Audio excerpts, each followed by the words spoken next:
Iceman siya. Iceman. Victoria Santana. Good morning mga kay Ivan Cañete, kay Roldan Laguda. Okay, go. Kay Glycia Avlas, good morning. Action Radio ko listening live sa Canada. 12 degrees ang temperature. Negative. Oo, negative. Perte, no? Negative 12 degrees.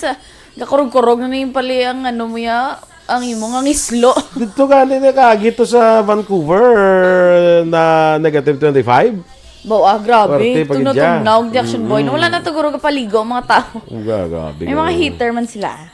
Kay June Mariradok, good morning. Mga ka-Energy Fans Club ko na always watching Facebook Live sa La Castellana. God bless, stay safe. Salamat. Ryan Villarosa Verino, good morning man. Kay John Piadoche.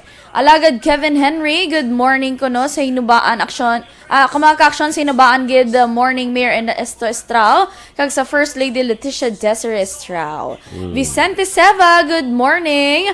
Carol Montoya, good morning man ko no. Maninoy Boy.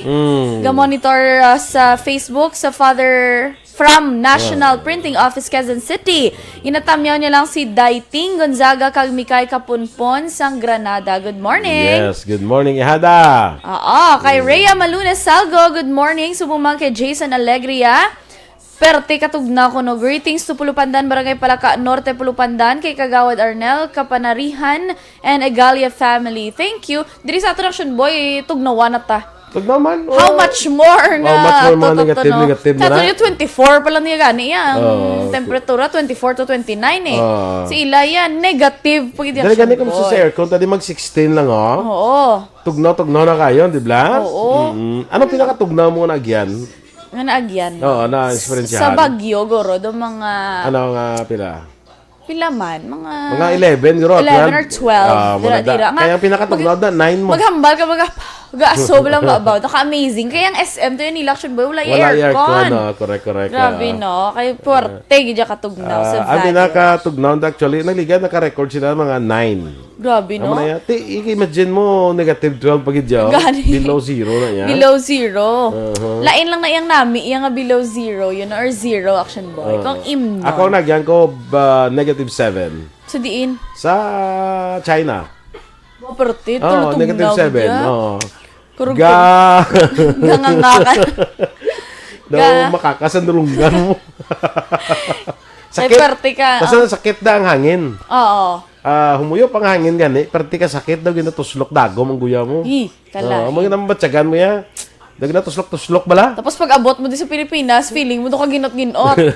Kinaana di mo lawas. Nang tuslok-tuslok ka daw, mo tuslok-tuslok sa guya mo bala na mo ng feeling mo. Grabe. Sige. Sa kay Tito mo, Edwin Pantaras. Ay, good morning! Good sa morning. Pantaras family man sa sila. Of course, Tita Mimi. Excuse me. Tita Mimi Martinez sa Tampa, Florida. Happy birthday! Sige. Advance dire sa aton. Okay. Kay Migo naton Al Calixtro, good morning man. Sige Standby na sa aton mga balita lokal.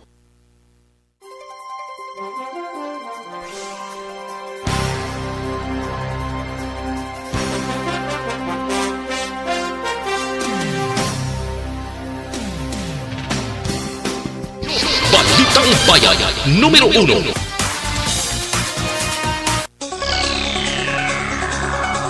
Aksyon Radio Philippines Standard Time, las 6:11. Sa detalye na sa aton mga balita lokal. Patay ang isa ka 23 anyos nga babae matapos gintiro sa isa ka hold-upper las 7 kay nasang aga sa Orolan Subdivision sa Dalan Circumferential, Barangay Tangub, Siyudad sang Bacolod. Ginkilala ang biktima sa kay ang hilik akon Angelica Montalvo, pumuluyo sa Purok Lison, Barangay 1 sa siyudad sa Bacolod. Sunod kay Police Station 8 Commander Major Jory Puerto, ginsulod sang suspetsado sa lakyan ni Montalvo nang nakaparking sa Medical Plaza sa Bia Aquino Drive kay nagdeklarar sang hold up. Nakuha sang hold upper ang mga cellphones kag kwarta sang live-in partner ni Montalvo nga si Mer Carlson Espulon, nagaedad 40 anyos. Dunga pa ni Puerto, ginpamaneho sang suspetsado si Espulon tubtub sa Orolan kag ginlutang si Montalvo igo sa ulo nga among gintunaan sa iya kamatayon. Sa piyak nga bahin magluwas sa hold-up, ginalantaw man sa otoridad ang motibo nga may labot sa pagpakirelasyon ni Montalvo sa kay Espulon ang natabo nga pagpatay matapos na diskubre nga si Espulon may asawa man kag kabataan. Patay man ang senior citizen matapos gintiro kahapon sang aga sa Purok Malalusan, Barangay 32, syudad sang Bacolod. Ginkilalang biktima kay Rami Cientos nga pumuluyo sa Purok Everlasting, Barangay 29, syudad sang Bacolod. Sunod kay Police Station 1 Commander Major Romel Sarona, may ginaistorya si Cientos sa iya cellphone sa natabo ang krimen sa diin. Isa ka persona nagasakay sa pulang Innova nga salakyan ang nagkit-an nga nagtiro.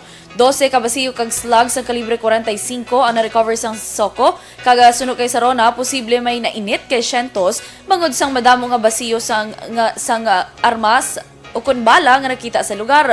Ginalantawan ni Sarona ang posibilidad nga may angot sa pagka-asset sang biktima sa isa ka departamento sang gobyerno ang rason sa pagpatay. Lantawon ni Sarona ang CCTV malapit sa lugar sa diin gintiro ang biktima para makita ang plate numbers sang Innova nga mong insakyan sa mga persona nga nagtiro naman kay Cientos. Samtang patay man ang isa ka casual employee kag leader mangunguma sa siyudad sa Escalante matapos gintiro naman kahapon sa Purok Buli, Barangay Malasibog sa Samuan nga siyudad. Ginkilala ang biktima sa kay Antonio Arellano, 54 anyos, kag pumuluyo sa among lugar sa inisyal nga pagpangusisa ni Escalante PNP Commander Major Hiljan Despi. Samtang nagapaharap sang karabaw ang biktima, gulpin na lamang ang ginpalapitan sang apat kaula makilala nga mga suspetsado kang indutang gamit ang kalibre 45 nga pistola. Duha man ni Despi, si Arellano nakaangkon sang maramo apila sa lawas nga gintunaan sa iya kamatayon. Ginkumpirmar ni Despi nga si Arellano ang chairman sang paghiliusa sang mangunguma sa barangay Hunob-Hunob sa siyudad sa Escalante. Sa karon nga paraan pang investigasyon sa Escalante PNP sa pagkilala sa mga suspect kag ang motibo sa pagpatay. Sa iban pa nga balita lokal, arestado naman isa ka absent without official leave nga jail officers ng BJMP kag ginalegang miyembro sang Vargas Drug Group sa buy-bust operation nga ginpatigayan sang PIDEA alas 5:40 sang hapon kahapon sa Galaxy Street Henrietta Subdivision, Barangay Singkang Airport. Ang nadagpan ang ginkilala kay Tricia Galicia, awol nga jail officer 1 kag residente sa Barangay Handumanan, syudad sa Bacolod. Sunod kay PIDEA Agent Bamboo, madugay na nga gina-surveillance si Galicia bangod na kumpirmar nga miyembro ini sang drug group sa Bacolod. Nakuha kay Galicia ang limatanan ka sa siyang ginasuspetson shabu may kabugaton nga 25 gramos kag may street value nga 170,000 ka pesos. Si Galicia ang yara karon sa kustodiya sang PIDEA kag mga tuban sang kaso nga paglapas sa laying nga nagadumili sa pagupot kag pagbaligya sang iligal nga droga.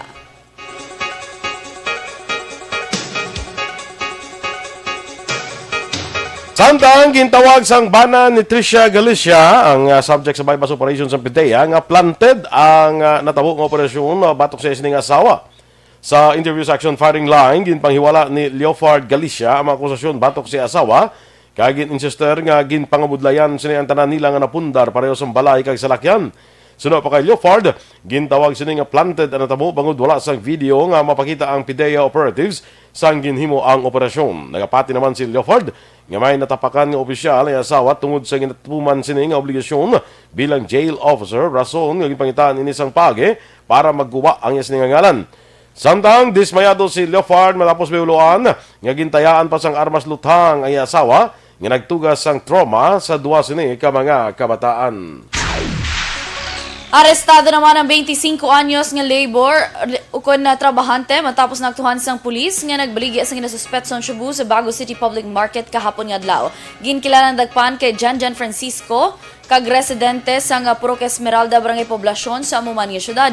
Sunod kay Bago PNP Commander Major John Joel Batusan, si Isidro ginakabig bilang street level individual kag masamin na lamang nga nag-standby sa merkado apang kahapon na aktuhan nga nagbaligya sang iligal nga droga. Nakuha kay Isidro ang apatanan ka transparent plastic sachet sing nasuspetson Cebu kag priso karon sa custodial facility sang Bago PNP. Aksyon Radio Philippines Standard Time, las 6:16.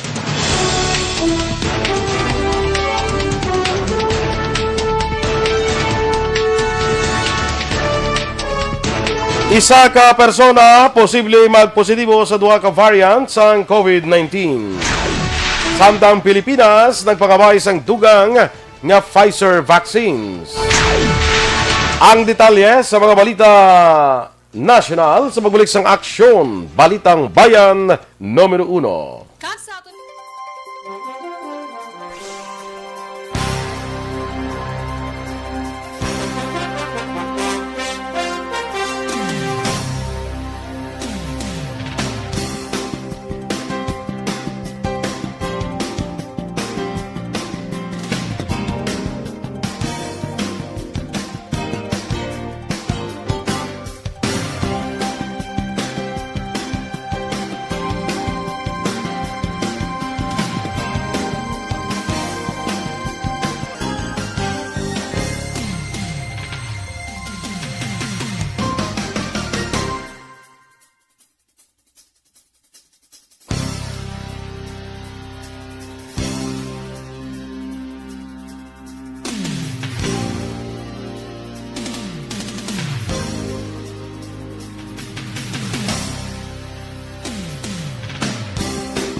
Good morning man sa kay Rolly Intes Istoya. Morning ko na sa mahal niya nga si Gladys Mocon Verde Prado sa Imamaylan. Ingat ka palagi dyan. Sana all may mahal. Kay Migo ko, paring Maui, Kanyada Jr. Good morning dira sa imo sa Barangay Sumag. Dugan ang tanay ni Maui, ba? Dira sa Barangay Sumag. Miss Sefi, Compuesto Tubise. Good morning dira sa imo. Yes. Kay Robert Roma, good morning. Hambal ni Alagad Kevin Henry, good morning man kuno PHEC Pagbanaag 44 Hinubaan Eagles Club members. Ari na of course ang aton sininga president. Good morning, nag-upod gid ang champ kag first runner up sa Idol FC season 1. Katalaka.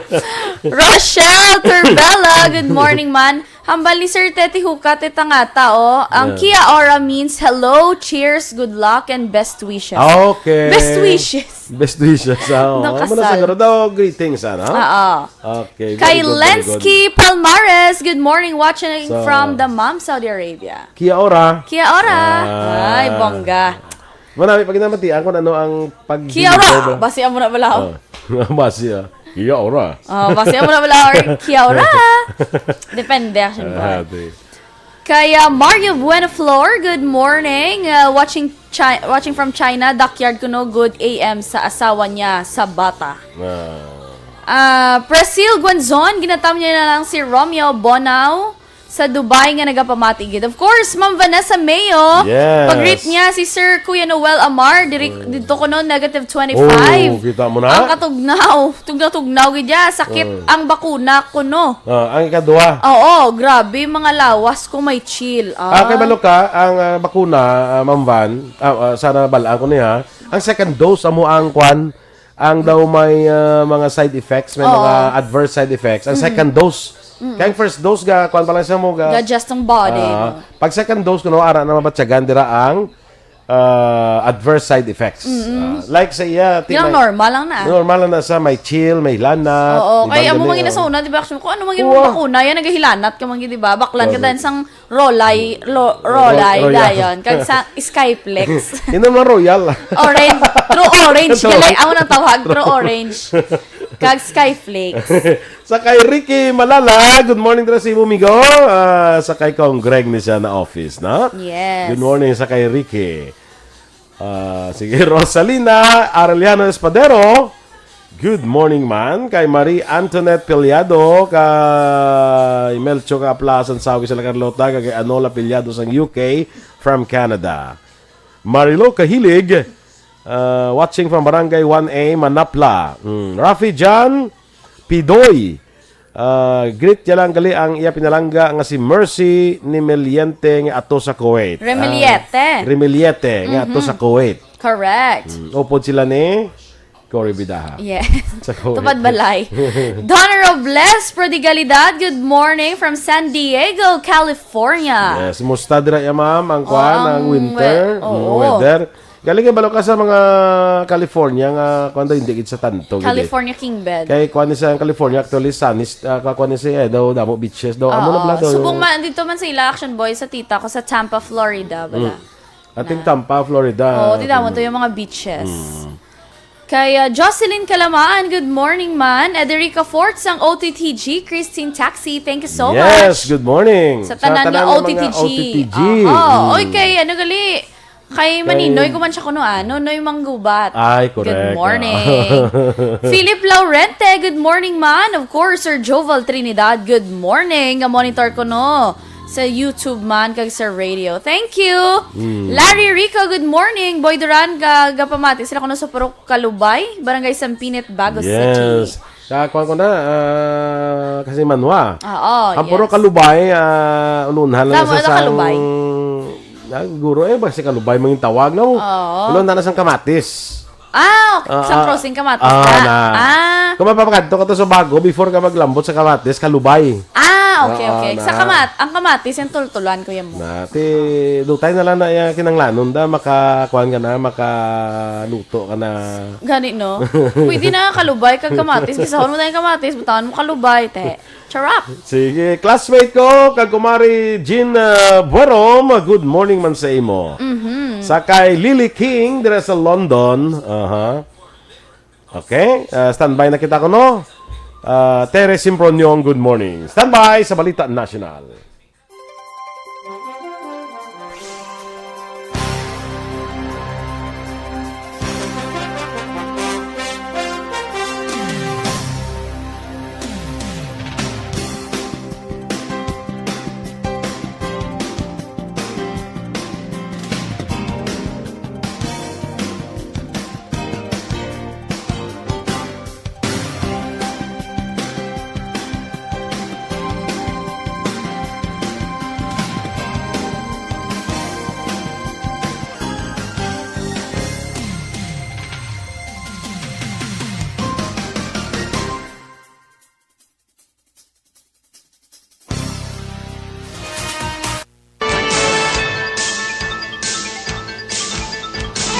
Aksyon Radio Philippines Standard Time, lasay sa 25, detalye na sang mga balita nasyonal.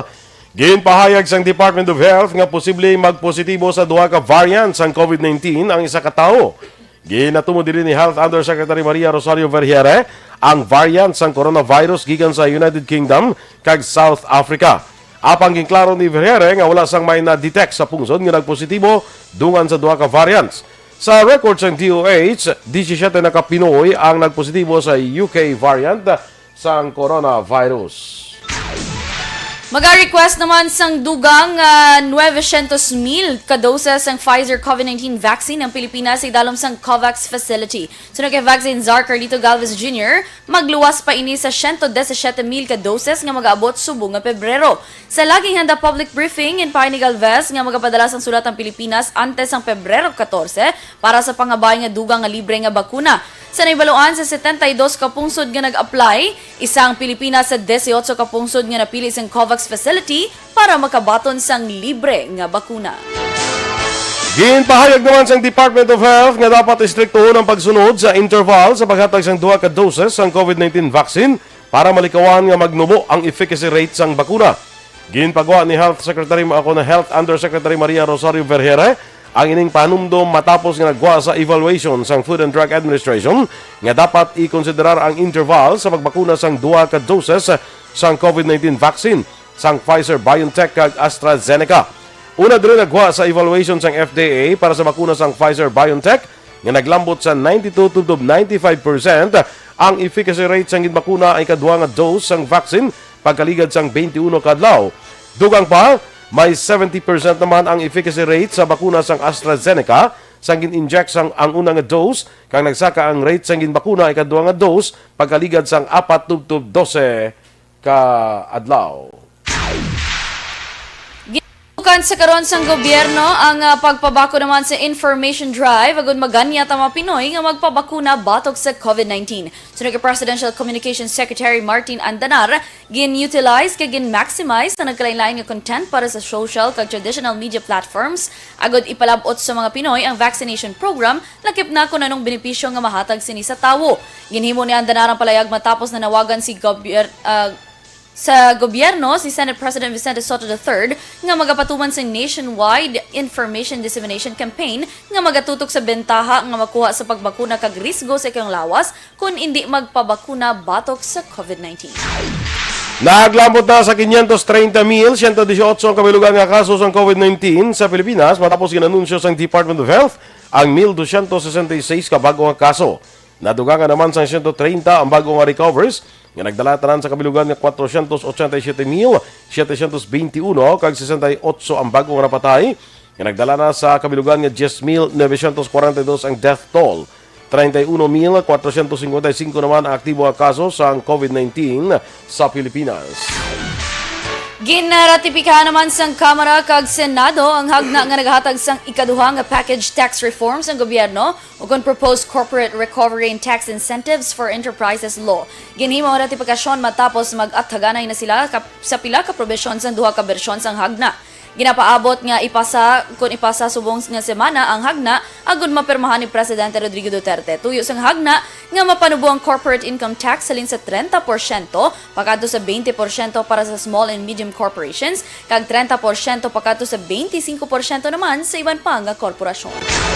Ginkonformar ni Navotas City Mayor Toby Tiangco nga isang patay kag 76 ka persona ang gindala sa naglain-lain nga ospital sa tung Lunes ang hapon matapos nakahaklo sang ammonia gikan sa nagleak nga sa TP Marcelo Ice Plant and Cold Storage.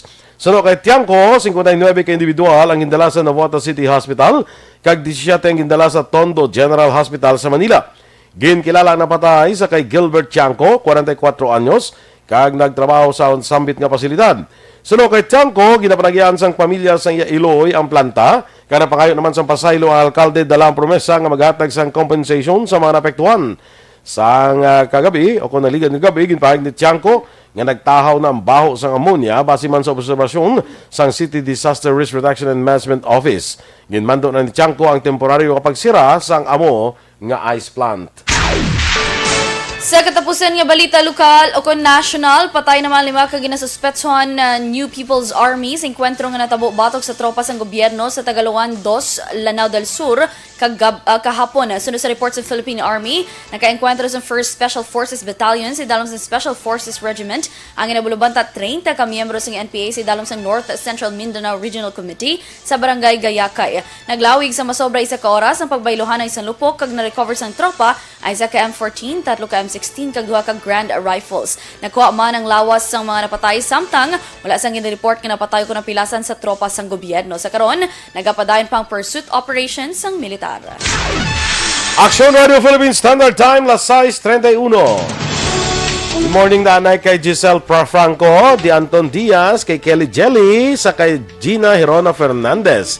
Good morning man, kagkay sa kay sige, Gina Lynn, Gina Hirona Fernandez. Sige, Rosalie Antorin Navales Rojo, good morning man. Hindi mamadiyan ang ating mga balita dito sa Aksyon, Balitang Bayan, Numero 1. Standby na sa Aksyon Report, second portion, upod kay Aksyon, Fred Salanga. Balikay kita sa Aksyon Balita Morning Edition, upod gyapon sa inyo News Team. Aksyon, Eden Aboso. Kag-Aksyon, Boy Duran, una sa balita, una sa Aksyon, Sa Bacolod Aksyon Radio. Aksyon Radio. Manila Broadcasting Company. Sa balita, komentaryo, isyu, serbisyo publiko.